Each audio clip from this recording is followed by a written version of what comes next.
As grandes portas decoradas à nossa frente rangeram e gemeram ao se abrirem para dentro. A multidão ao meu redor se agitava e murmurava inquieta. O cheiro de medo, excitação e nervosismo impregnava o ar. Eu adorava aquilo. Tive que me segurar para não inspirar fundo e sorrir. Um por um, a agitação deu lugar a passos lentos, enquanto as 100 pessoas entravam no grande salão. Vestidos longos e elegantes roçavam o chão, e o som dos saltos ecoava no silêncio da multidão. Todos sabiam por que estavam ali, mas ninguém sabia o que iria acontecer. Veja bem, era tradição que 100 jovens do país se reunissem ali. O anúncio nos murais da cidade apenas dizia que era um baile, com um sortudo ganhando um prêmio. Apesar de ninguém jamais voltar, o Conde Albuquerque não era desconhecido no reino, sendo a família mais rica do continente. Seu prestígio se estendia além dos mares amarelos. Não importava que ninguém tivesse visto nenhum membro da família Albuquerque em décadas. Eles governavam seu pequeno reino com prosperidade, atrás dos muros de sua fortaleza. Enquanto as pessoas entravam no salão de dança, uma banda começou a tocar uma melodia lenta, mas animada, de um canto. Enormes tapeçarias com o brasão dos Albuquerque pendiam das vigas a 15 metros de altura, e uma lareira crepitava em cada uma das 8 lareiras ao redor do salão. Garçons circulavam pela multidão, oferecendo champanhe e vinho aos convidados. Lentamente, as conversas começaram a fluir à medida que o álcool fazia efeito e os nervos se acalmavam. Alguns homens se reuniam em volta da mesa de petiscos, de olho nos grupos de mulheres que se formavam rapidamente. Corria o boato de que o melhor dançarino era escolhido como vencedor, embora ninguém soubesse se isso era verdade ou não. Que boato para se espalhar, pensei comigo mesmo. Eventualmente, a banda, sentindo que as pessoas estavam à vontade, começou a tocar uma valsa. Ouvidos e ânimos se animaram ao som, e vários casais se formaram e começaram a rodopiar sobre o piso de mármore. Meu olhar vagou pelo salão e pousou em uma moça a alguns metros de mim. Seus olhos verdes encontraram os meus por um momento. Cachos ruivos emolduravam seu rosto anguloso. Ela me lançou um sorriso rápido antes de tocar o colar que repousava sobre suas clavículas. Quase senti meu rosto corar enquanto a olhava de cima a baixo. Um vestido verde escuro se ajustava perfeitamente ao seu torso, com um decote ousado nas costas e no pescoço, mais solto e esvoaçante sobre seus quadris e pernas. Que coincidência, pensei. Escolhi a noite perfeita para um terno verde. O tecido do meu traje envolvia meu corpo musculoso enquanto eu caminhava com confiança em sua direção, ajeitando meu cabelo castanho para trás. Ela olhou para mim e corou quando percebeu que eu estava indo até ela, e eu nem tentei esconder o sorriso convencido no meu rosto. Um sorriso que rapidamente desapareceu quando um homem se colocou na minha frente, quase pisando nos meus pés. Desculpe, senhor, mas eu a vi primeiro. Ele sorriu para mim com um olhar de desdém que me fez ferver o sangue. Não mudei meu curso e quando ele estendeu a mão para ela, agarrei seu ombro. Senti-o pular quando rosnei em seu ouvido saia. Apenas uma palavra, baixa demais para que alguém mais ouvisse. Mas pude sentir o homem se encolher sob meu tom. Ele ficou parado por um momento, uma pontada de dor em seu rosto, enquanto eu apertava seu ombro com mais força, antes de murmurar algo e se afastar, envergonhado. Troquei a expressão sombria em meus olhos por uma de alegria, enquanto sorria para a mulher, que estava ainda mais vermelha. Estendi minha mão e ela sorriu, sem encontrar meu olhar enquanto a pegava. Sua mão era fria e macia, e resistia ao impulso de cheirá-la. Enquanto caminhávamos para a pista de dança, ninguém pareceu notar as portas se fechando com um baque surdo, nem o som de correntes sendo enroladas nas maçanetas. Meu nome é Mateus. disse enquanto começávamos a rodopiar. Eu já havia dançado tantas vezes que era como segunda natureza. Poderia construir um castelo de cartas enquanto dançava ao redor da mesa. Kelly, ela disse, finalmente olhando em meus olhos e sorrindo. Que nome bonito, respondi, retribuindo o sorriso enquanto ela me acompanhava. Nos movíamos suavemente pela multidão, nossos pés flertando em perfeita sincronia. Você pensaria que, sabendo que era um baile, algumas dessas pessoas teriam se esforçado mais para aprender a dançar. Resisti à vontade de revirar os olhos ao ver outro casal tropeçando na dança mais fácil da noite. O que você acha que é tudo isso? Kelly perguntou, gesticulando com a cabeça para tudo ao redor. Não faço ideia, mas adoro dançar e adoro uma boa refeição. Então por que não vir? Respondi com entusiasmo, esperando que ela não notasse a ausência de uma mesa de jantar. De onde você é? Já que você aparentemente me reivindicou, podemos muito bem nos conhecer, ela disse com um sorriso. Deuses, como o pescoço dela se contrai quando sorri. Na verdade, sou daqui, respondi. Sério? Que legal! Seus braços se apertaram em volta do meu corpo, como se ela estivesse aliviada por saber que eu não era um qualquer que teve a sorte de ser escolhido. Dei uma olhada no relógio na parede.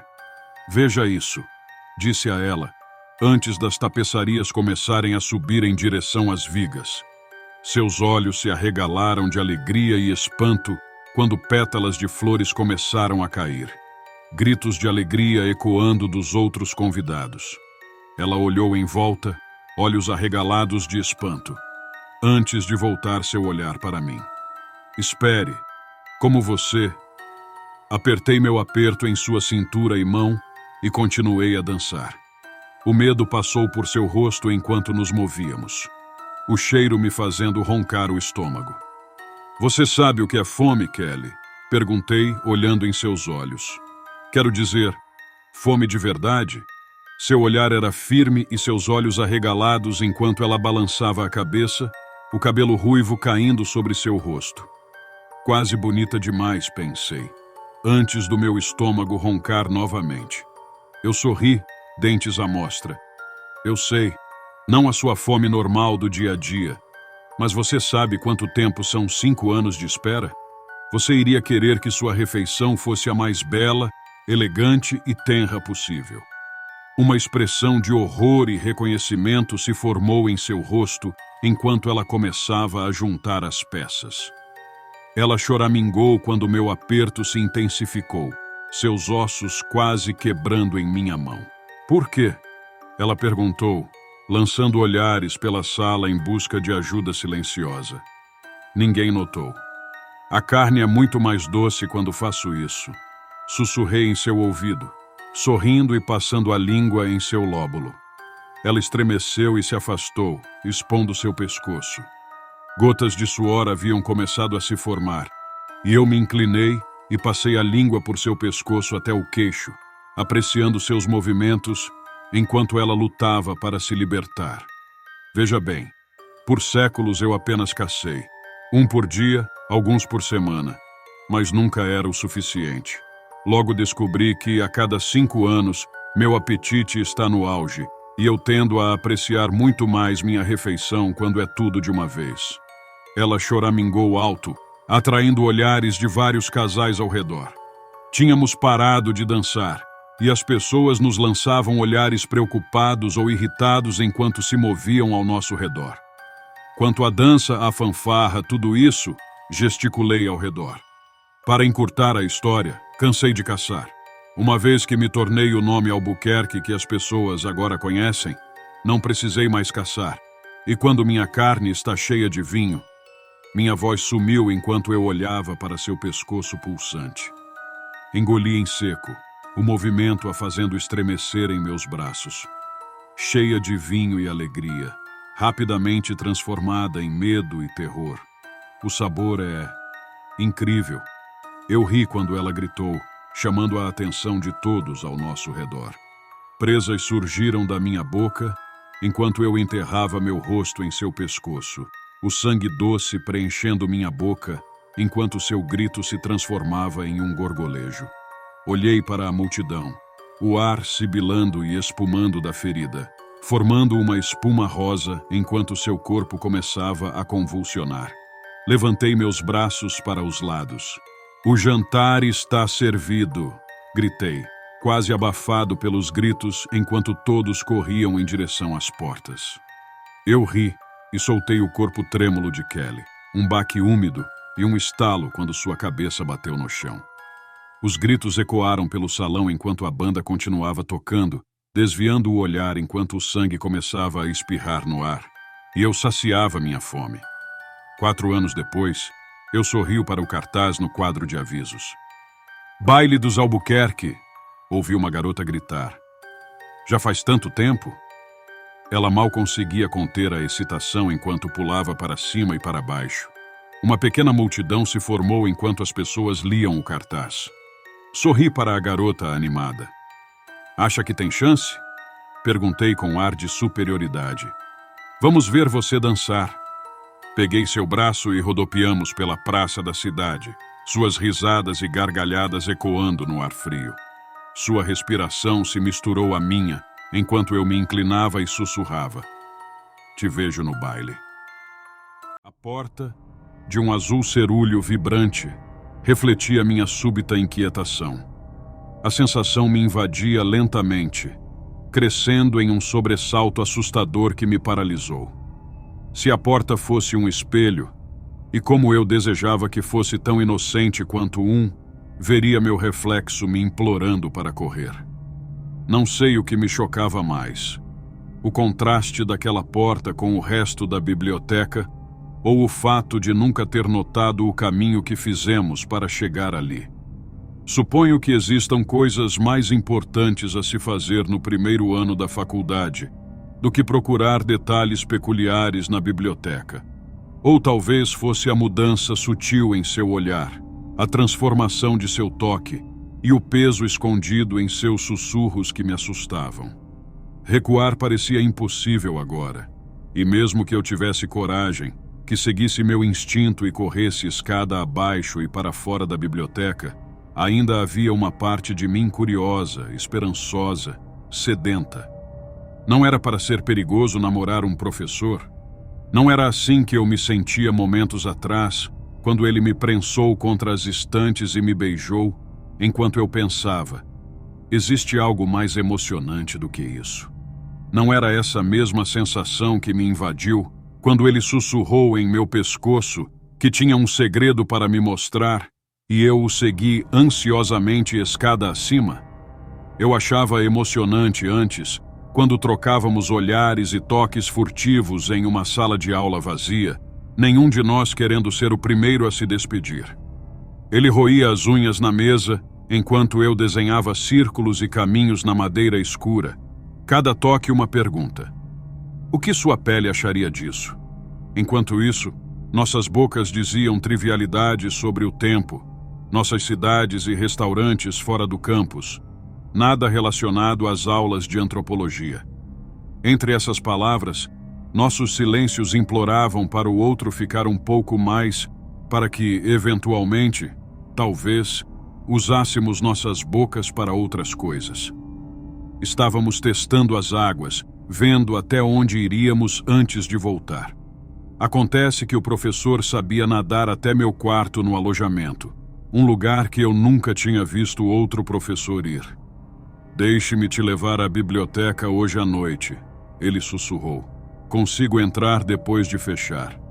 Sua voz era desesperada e exigente, como se eu pudesse destruí-lo se dissesse não.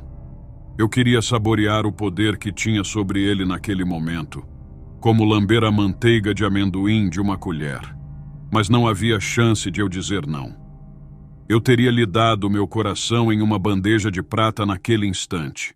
Sem fôlego, perguntei: "A que horas?" Horas depois, sob a luz alaranjada de um poste, vi seus dedos destravarem as portas duplas como um gato selvagem observando sua presa. Eu queria me jogar neles, senti-los destrancando meu corpo, mas mesmo naquele momento, ainda não tinha certeza. Aquela ondulação perigosa e emocionante dentro de mim se agitava como uma onda. Não havia nada de ilegal no que queríamos fazer, apenas uma regra da faculdade que ambos tratávamos como mera sugestão. Quando as portas se abriram, o cheiro da biblioteca me envolveu. Li em algum lugar que o cheiro de livros antigos é, na verdade, o cheiro de matéria orgânica reagindo à luz e ao calor, uma decomposição da polpa de madeira. Mas, na verdade, é o cheiro do meu corpo em chamas. Quando eu disse isso a ele, ele apenas sorriu, passando o dedo pelas lombadas dos livros enquanto me guiava por um dos corredores. Todas essas histórias morrendo sob nossos dedos e nós podemos viver uma vida totalmente diferente apenas abrindo-as. Ao ouvir essas palavras, pensei que ele fosse um jovem gênio literário e antropológico e não podia acreditar que ele tinha me escolhido. Naquele momento, eu tinha certeza de que o deixaria me abrir e me ler como um daqueles livros. Mas agora, havia um lado obscuro nessa emoção. Um senso de perigo que ainda não havia emergido. Uma criatura surgindo da zona abissal. Pelos arrepiados na minha nuca. Ou seria o hálito dele? Senti meus ossos gelarem, como se estivesse à beira de um precipício. E se abrisse aquela porta, poderia cair em queda livre no céu. Nunca mostrei isso para ninguém antes. Ele mentiu, mas eu mal registrei suas palavras, minha mente perdida em um turbilhão de avisos ignorados.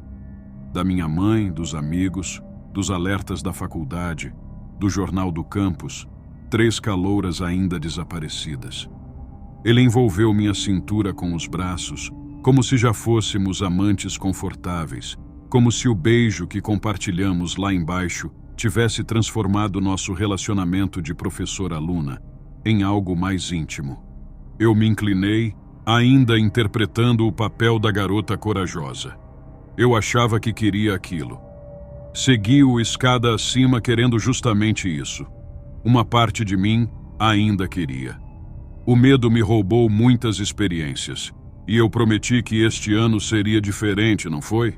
Eu não deveria ter segurado a maçaneta, mas segurei, e o ouvi rir atrás de mim. Soava como vitória. Soava como boa menina. Não houve rangido quando a girei. A maçaneta deslizou suavemente e ouvi o destravar da porta.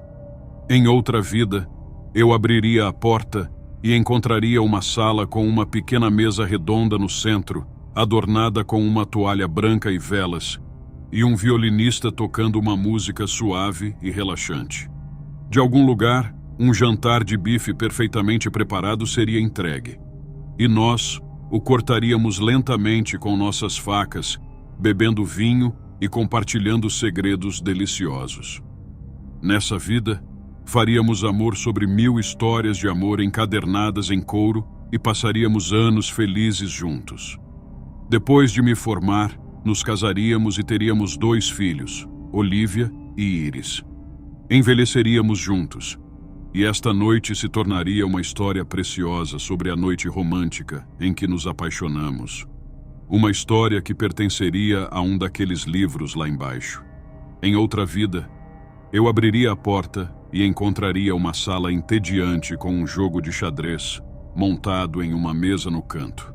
Jogaríamos algumas partidas, ele vencendo 2 vezes, antes de finalmente me deixar vencer uma.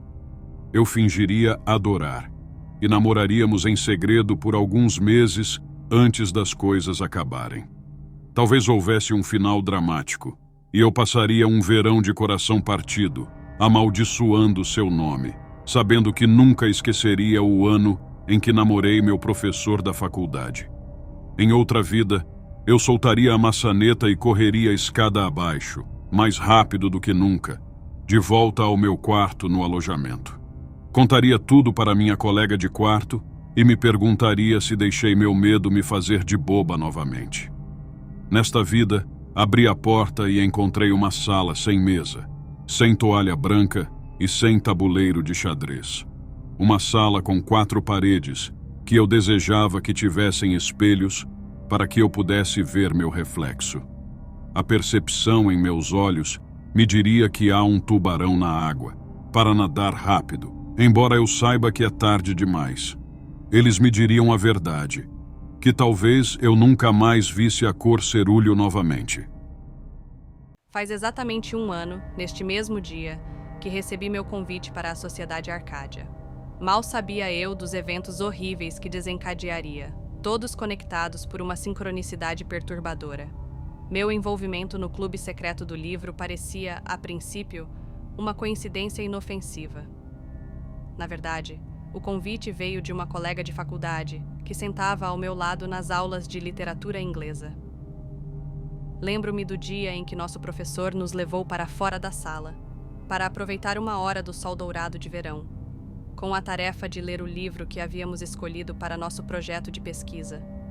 Em retrospecto, eu deveria ter percebido o perigo em que me encontrava pelas circunstâncias estranhas que me levaram a escolher o livro para o projeto. Eu o encontrei na Rua Augusta, em São Paulo, procurando um bom romance policial. Um vendedor ambulante, como se lesse minha mente, colocou em minhas mãos uma edição de capa de couro de O Nome da Rosa, de Umberto Eco. Lembro-me vividamente dele, da icterícia em seus olhos, que me assustou a princípio, mas depois me acalmou com uma sensação que só consigo definir agora: familiaridade. Será que eu já o tinha visto antes? Morando em uma cidade pequena como Campinas, não era improvável.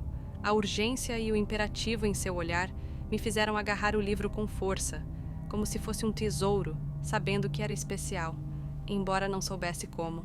Talvez minha colega também tenha sentido isso, pois olhou para o livro em minhas mãos e o marcou com um convite formal para me juntar à Sociedade Arcádia. Todos em Campinas conheciam a reputação da Sociedade Arcádia. É por isso que minha decisão de aceitar o convite é tão frustrante de se recordar. Eu sabia que, ao aceitar, estaria tomando o lugar do último membro, que havia cometido suicídio na semana anterior. Eu não o conhecia pessoalmente, nem sua identidade real ou seu nome na sociedade, mas meus instintos me diziam que algo estava muito errado. Chame de curiosidade mórbida, chame de estupidez, mas algo me compelia a descobrir a verdade por trás do véu de ignorância que enganava a cidade desde o surgimento da sociedade. Seja qual for o nome que se dê a esse impulso, não demorou muito para que eu me encontrasse caminhando por terras privadas, em busca de um paraíso idílico, caracterizado por harmonia e simplicidade pastoral. O paraíso que encontrei naquela primeira noite era de fato sublime. Um refúgio sob as estrelas, onde amantes poderiam se encontrar para contemplar a lua em um abraço compartilhado. Luz de velas tremeluzindo, o som de insetos e criaturas noturnas. Um lugar para desaparecer, para se esconder, um mundo secreto. E seus habitantes eram de todas as formas e tamanhos, estranhos que tive o prazer de conhecer, junto com rostos familiares que jamais esperaria ver naquele ambiente. Rimos, bebemos, debatemos nossas obras de ficção favoritas, e quando o relógio bateu 00:30, o mestre dos segredos se revelou à congregação.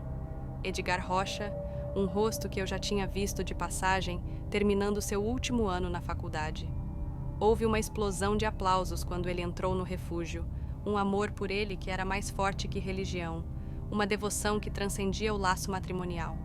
Ele comandava o ambiente com autoridade surpreendentemente natural, professando seu amor pela morte do querido e amado amigo de todos, Tomás. Mas neutralizou isso ao me apresentar como seu substituto, o que provocou uma série de gritos e aplausos. Eu deveria ter questionado a felicidade deles após a morte de Tomás, mas só perceberia a extensão do perigo em que me encontrava quando as cerimônias começaram. Tomei conhecimento das bênçãos do livro na minha 2ª semana na Sociedade Arcádia. Era Edgar quem liderava essas cerimônias, onde, em homenagem ao romance policial da semana, ele escolhia um sacrifício para recriar uma cena de assassinato de sua preferência. Naquela semana, foi Adelaide, uma garota com cabelos ruivos rebeldes e óculos grossos e redondos. Assisti horrorizada enquanto ela era humilhada no círculo de membros, jogada em um tanque transparente e ensopada em sangue de porco. Edgar nunca nos disse de que parte do romance essa cena era, principalmente porque não estava no romance. Mas o que Edgar dizia era a verdade, mesmo que fosse mentira. A pior parte foi quando ela começou a sufocar, em pânico, debatendo-se no sangue do animal abatido, que penetrava desconfortavelmente em cada fenda de sua pele. Aqueles que tentaram ajudá-la foram contidos e forçados a assistir, até que Edgar decidiu salvá-la, puxando-a para fora do tanque e segurando-a firmemente no centro do palco. Shhh! Você está segura agora. Você estava perdida, mas eu a trouxe de volta para a luz. Ela procurou seu rosto, sua boca, seu queixo, seu tremor apavorado diminuindo repentinamente em seu abraço reconfortante. Todos nós olhamos em choque por horas, enquanto o sangue de porco secava nas maçãs do rosto de Edgar, selando o vínculo entre ele e Adelaide. A forma como ela se agarrou a ele, apaixonada, encantada. Os membros ao meu redor começaram a celebrar, aplaudindo a masculinidade heróica do mestre dos segredos que salvou o dia mais uma vez. Mas não conseguia encontrar o mesmo entusiasmo dentro de mim, enquanto voltava para casa naquela noite, com a consciência de que, agora submersa em suas práticas, eu estava profundamente submersa, sem nenhuma fuga discernível. Voltei semana após semana, preocupada que eu seria o próximo sacrifício. E logo o sonho lúcido que antes parecia tão acolhedor e familiar se tornou um pesadelo acordado. Mesmo na faculdade, eu não estava mais segura. Não me atrevia a dizer 2 palavras à minha colega de literatura inglesa, com medo do que seria relatado ao mestre dos segredos.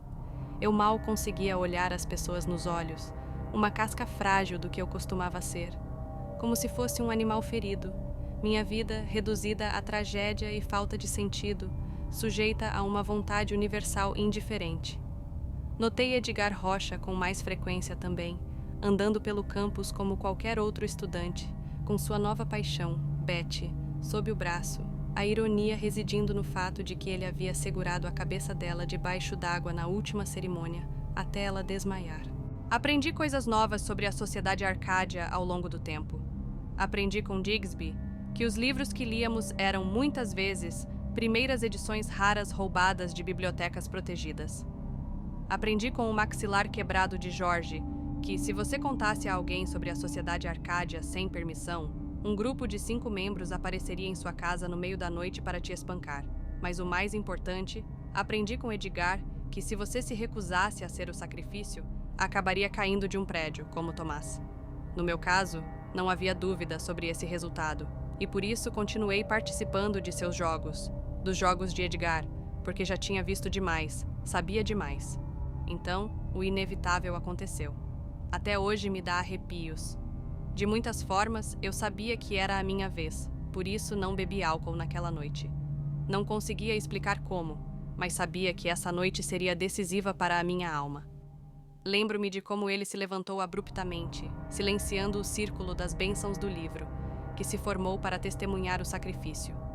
Sua figura alta movia-se com uma graça predatória, cada passo calculado e deliberado, como se eu fosse sua presa.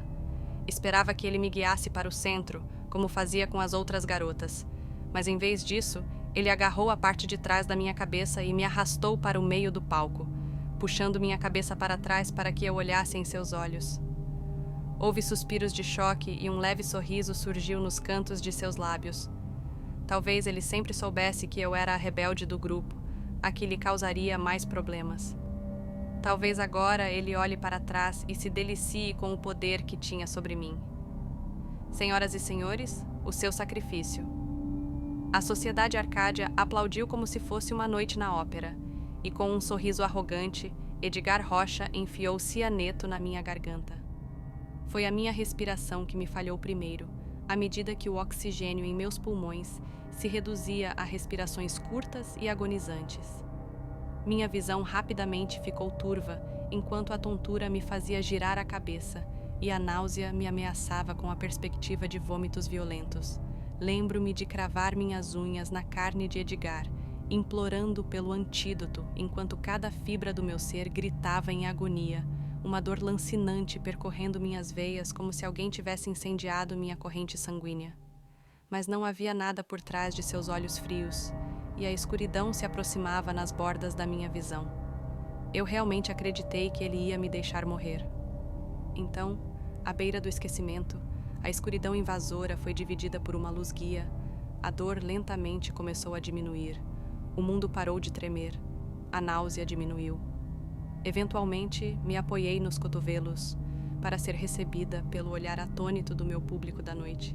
Não entendi até olhar para Edgar, sangue escorrendo por seu corpo do que pareciam ser marcas de arranhões em seu rosto e braços. Eu tinha feito isso com ele? Eu era tão selvagem quanto o resto deles? Lentamente, houve um leve aplauso, mas Edgar e eu não desviamos o olhar. Uma percepção me ocorreu e vi um lampejo de medo em seu rosto, o que parecia confirmar a sincronização de tudo o que vinha acontecendo na minha mente. Nessa revelação, percebi uma informação vital que me havia escapado todo esse tempo. As cerimônias seguiam um padrão que eu já tinha lido antes. Corri direto para casa naquela noite e revirei o lugar, encontrando o nome da Rosa escondido sob algumas tarefas de casa atrasadas no fundo do meu armário. Cada capítulo se alinhava com minhas experiências. O sangue de porco, o afogamento, o envenenamento, a mentira, a manipulação, a dor, a tortura. Foi muito fácil cair em prantos, sabendo que eu havia previsto como a história terminaria para mim, e, no entanto, não fiz a conexão. E depois de chorar por uma eternidade, denunciei tudo às autoridades. É por isso que agora estou sentada no capô de um carro de polícia, observando a cena enquanto as sirenes tocam e a sociedade Arcádia é desmantelada com um senso de justiça poética. Edgar não foi longe, tendo sido imediatamente jogado na traseira de um carro, com Adelaide tentando desesperadamente alcançá-lo para um último beijo de despedida.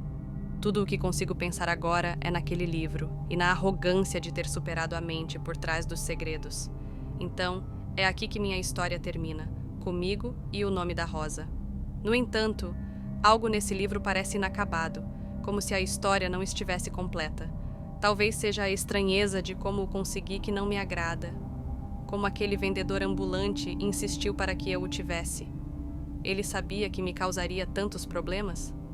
Havia algo naquele olhar fantasmagórico que me dizia que ele sabia. A icterícia, aquele amarelo penetrante, que me era tão familiar, como se eu entendesse seu passado tanto quanto ele parecia entender meu futuro. Aqueles olhos, eles me lembravam daquele rapaz que li em um artigo de jornal, sua foto na seção policial. Ele era a cara daquele rapaz, a cara de Tomás.